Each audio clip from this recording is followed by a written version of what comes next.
Halo, jumpa lagi di Keris Story.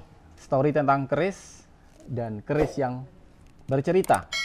Kali ini saya kedatangan tamu lagi, Mbak Rima. Kita pernah ngobrol tentang keris dan ini sama-sama ketagihan jadinya untuk ngobrol tentang keris karena asik dan ngobrolnya nyambung. Ini Mbak Rima menjadi tamu di channel saya, tapi saya yang bertamu di rumah Mbak Rima. Jadi saling bertamu kita ini. Apa kabar Mbak Rima? Baik, alhamdulillah, puji Tuhan baik. Semoga Dress code semuanya hijau-hijau baik ini juga. berarti ya? Seger, Mas. Segar, ya. Iya. Aduh, jadi ngerepotin lagi nih, Mas Enggak. Bayu. Gimana kemarin tanggapannya teman-teman tentang keris Kemarin akhirnya? ternyata banyak memberikan input yang sangat membangun, banyak memberikan inspirasi positif bagi kami semua yang tadinya belum mengenal apa itu tentang keris, jadi sedikitlah lebih paham. Oke. Tapi akan lebih paham lagi karena ada satu keris yang masih ketinggalan yang harus saya tanyakan, Baik. Mas Dayu. Jadi ini bisa minta tolong dijelaskan tentang makna filosofi keris ini sendiri. Ini Kerisnya kemarin belum indah. sempat. Iya. Ini keris dengan sandangan atau warangka dari Jogja dengan Oh, dari Jogja ya? iya, kayak Jogja dengan kayu timoho yang motifnya Oh, iya. sembur. Ini, ya. Iya, Ini motif kayu timoho. timoho. Oke. Kita lihat kerisnya. Heeh. Wow. Ini keris namanya keris nggak ada luknya. Ini keris lurus dengan ciri-ciri ada sogokannya ada dua. Ini Iya. yang melengkung ini namanya Ini apa ya, Mas? itu tikel alis. Tapi nggak pakai bulu mata. Tikel alis. Tikel alis. Oke, alis. Ini tikel alis, kemudian ini sogokan depan, sogokan belakang. Oke. Terus ini yang kecil ini namanya tingil. Oh. Jadi Kenapa di sini nggak ada ya? Cuman satu doang di sini. keris lurus pun ada beratus-ratus jenis. Jadi berbagai macam anatomi, berbagai macam bentuk, namanya sudah lain.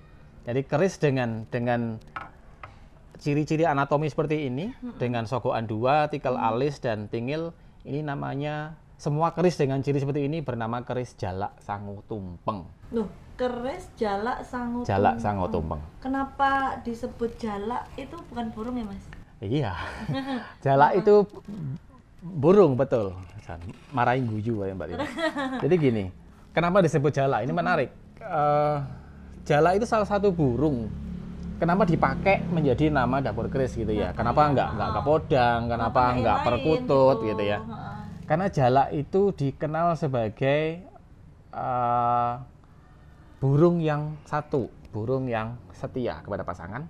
Kedua, burung yang apa ya? Bekerja keras. Dia setiap hari pasti keluar dari sarang Semangat mencari gitu ya? makan dan selalu tidak akan pulang sebelum membawa makanan untuk anaknya, istrinya di rumah.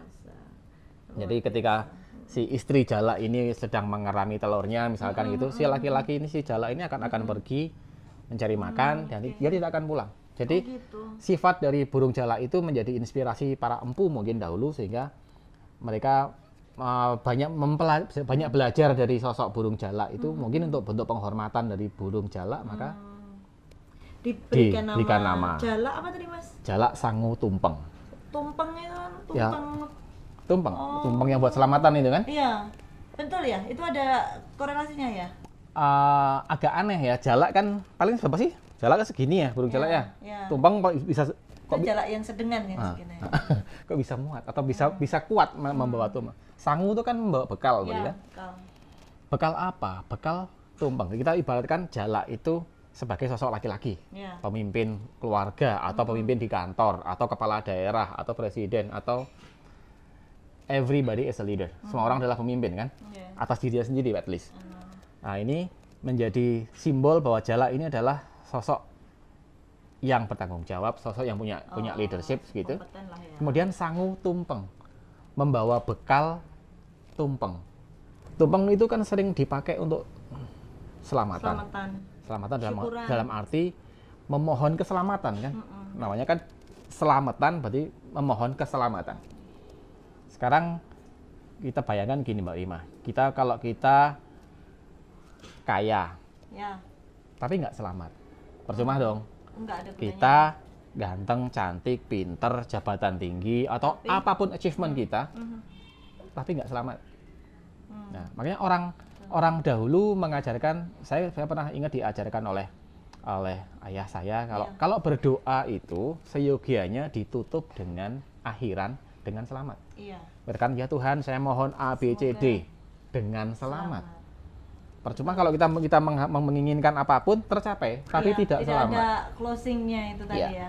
Jadi salah satu makna dari jalak sangu tumpeng itu tadi bahwa sang jalak itu dalam melakukan kegiatan sehari-hari, manusia dalam melakukan aktivitasnya, menjalankan perannya, entah itu sebagai ASN, sebagai ustadz, sebagai TNI, sebagai Iya. selebriti, sebagai pengusaha, Iya, harus. itu harus sangu tumpeng, harus mengutamakan keselamatan. Utamakanlah kesinambungan hablum minallah atau hubungan dengan sang pencipta, Betul. memohon keselamatan atas apapun yang Mutlak ya itu ya. dilalui atau dilaksanakan. Itu makna pertama. Iya, iya. Makna kedua, sangu tumpeng. Tumpeng itu kan dari nasi dengan Iya. bermacam-macam lauk pauk, itu juga menjadi simbol rezeki. Juga menjadi simbol macam-macam itu ya. Iya. Jadi jalak sangu tumpeng juga bisa dimaknai sebagai manusia yang tidak takut akan kekurangan rezeki. Karena sudah sangu tumpeng tadi, sudah membawa makanan. Jadi Seakan paran gitu ya. iya. Jadi tidak pernah risau akan Berkat ya. besok aku akan makan apa.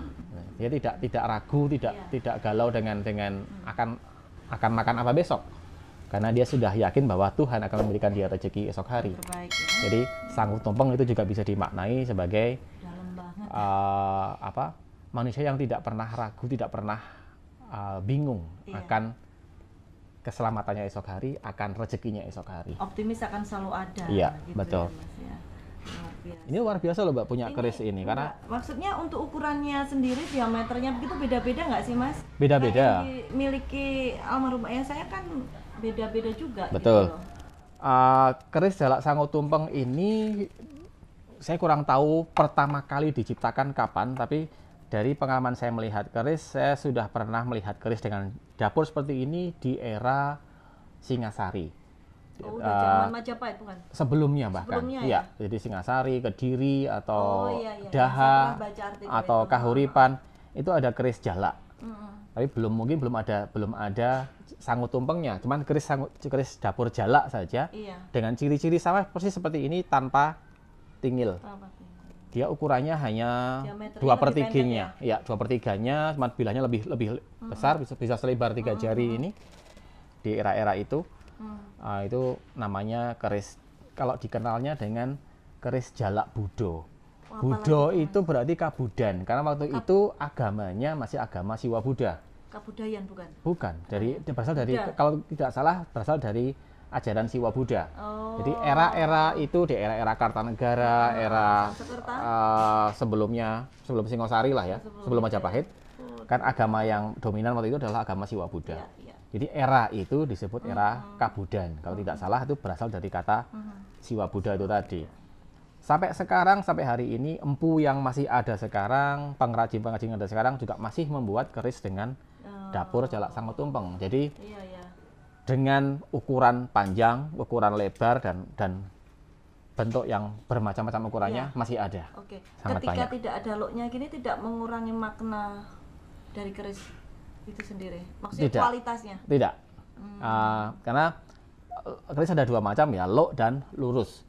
Lurus, yang lurus. ya, lurus pun tuh ada beratus macam, yang lok pun juga ratusan macamnya Berarti juga. nama-nama keris itu banyak sekali. Banyak sekali, saya nggak Mas apa. Dayu tahu? Nggak apa. Bisa tahu? Silahkan bisa komen di bawah. Saya tidak akan membebani otak saya dengan menghafal Iya, iya. itu. Tapi setidaknya semakin banyak referensi, semakin menambah ilmu kita dong. Betul, Kita betul. asah terus dong, Mas. Betul. Tidak berhenti stagnan di sini dong. Iya, pasti. Iya kan, saya aja berkat Mas Dayu ini semakin apa ya, belum klimaks lah istilahnya, saya masih bisa belajar. Saya bisa orgasme ketika tahu semakin dalam tentang keris Baik. ini, Ini kan tadi salah dua berarti ya. Kemarin kan salah satu, ini salah Ini kedua. salah dua. Jadi dari dua keris aja Mbak Rima sudah bisa menangkap pesan bahwa masing-masing bilah itu membawa makna sendiri. Masing-masing bilah punya cerita. Masing-masing bilah keris itu, makanya ini channel saya bernama Keris Story, Keris karena Story. kita membuka keris, dia bisa cerita. Cerita. Kita yang bercerita, oh ini keris ini maknanya ini, artinya ini. Luar ini. biasa. Jadi kan sumber ilmu ini sebenarnya. Ilmu yang Jadi- tidak pernah habis. Iya, akan sangat miris ketika ajaran ini dianggap sebagai hal yang negatif sebenarnya. Hanya karena tidak tahu, hanya karena katanya, hanya karena ikut-ikutan, tanpa memahami sudah memberikan judgement bahwa Iya. keris itu negatif. Kan sangat disayangkan bahwa hal ini membuatnya Iya. dengan penuh rasa, penuh daya cipta dan Penuh dengan keprihatinan pada simbol zaman dulu. simbol makna filosofinya luar biasa. Iya, dan saya semakin confident ketika semakin memahami, Mas. Baik, Mbak. Jangan bosan kalau gitu. Saya asah terus pokoknya. Kalau perlu habis ini nambah keris lagi. Nambah keris lagi, kita tahu lagi maknanya, hasil filosofinya, Iya dong. hasil semuanya. ini. Perempuan wanita juga harus berkeris. Jadi sebarkan itu ke Ayo kita dapatkan Teman-teman. output yang positif dengan diskusi kita kali ini. Masuk wong Jawa nggak punya keris kan gitu. Kebangetan ya? Nah, iya, makanya. Iya, Baik. Iya, oke. Semoga menjelaskan dan mampu menjawab apa yang Mbak Risma Iya. tanyakan tadi Iya, tentang ini. sudah puas. Siap. Sudah lega lah istilahnya. Pertemuan kedua ini membuat saya semakin bisa lebih happy lah, lebih Siap. senang lah gitu. Belajar terus ya Mas. Nanti ya. kalau Semangat ada terus. baik, siap. Kalau ada keris lain lagi mau diceritakan ini Iya. apa ceritanya, kita ngobrol lagi nanti. Kita berbagi ilmu Baik, lagi ya. terima kasih. Sama-sama. Baik, sahabat sekalian, itulah tadi obrolan dan banyol kita ya. Ada konyolnya juga Ada tadi. santai. Tentang keris yang kita menceritakan sebuah keris yang ternyata tadi kita membahas keris jalak sangau tumpeng. Iya. Kenapa pemakai nama burung jalak? Kenapa memakai istilah sangau tumpeng? Nah, ternyata makna, filosofi, pesan moral dan pemahaman budi pekertinya luar biasa untuk bisa kita serap sarinya dan kita coba aplikasikan dalam hidup kita sehari-hari sesuai konteks dan peran kita masing-masing. Terima kasih telah menonton. Jangan bosan, silahkan subscribe, silahkan komen, silahkan like dan sebarkan tayangan ini ke saudara-saudara yang lain untuk bisa disebarkan kebaikan ini. Terima kasih dan selamat bertemu kembali nanti di episode berikutnya dengan cerita yang lain lagi tentang keris. Terima kasih. Salam.